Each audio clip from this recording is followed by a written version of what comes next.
Во шатори направени од најлон, среде кал, во влага и бедотија, со празни стомаци. Вака животот го крпат 3 ромски семејства близу гостиварската наплатна рампа. Ниту едно од 7 дечиња колку што ги има во импровизираните живеалишта не оди на училиште. Нивното секојдневие се гладот, студенилото, сиромаштијата, далеку од безгрижната детска игра, под секое човечко достоинство. Нашата екипа утрово ги посети овие семејства, да ги сослушаме и пренесеме нивните маки, со надеж дека хуманите луѓе и институциите ќе се активираат да им помогнат.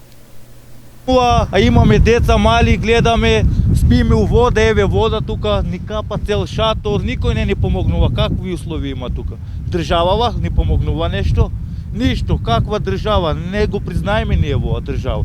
По шатори некој има коли возат од 300.000 евра, а ние леп немаме денеска да јадим. Од каква помош ова?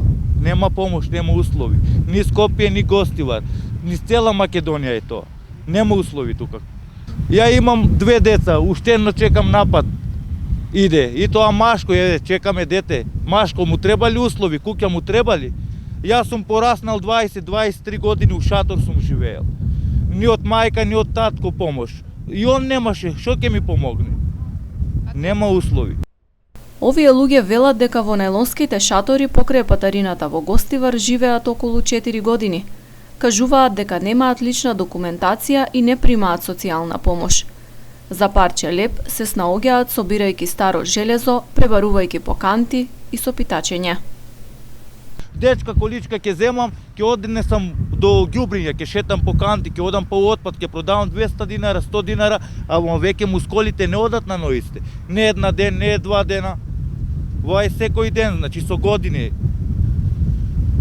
Некогаш просиме, некој не пцуе, но надува издосадени са народот, веќе оддавајне, а државата ништо не помогнува. Пак береќат народот што ни дава, кој 5 денара, кој 10, ни помогнува важно. Дават нешто. Алтар, кој зборуваше јавно во име на сите од семејствата, вели дека најважно е да им се помогне во обезбедување на прикладно живеалиште. Децата да почувствуваат што значи топол дом, без страв дека од некаде ќе дува, тече вода или пак опасност нешто да им се сруши над главите. Бараме да ни дават некој место или некој стан, да може да живееме, не вака да живееме, да изумриме. Тие не са многу луѓе, а има и у други градишта вакви луѓе, што се сиромашни, бедни, ама посредени, имат куќа, имат место. Може јас да се снајдам денеска 2-300 динара да си ги ранам децата, ама кога ќе капе водата, каде ќе ги носам тие деца?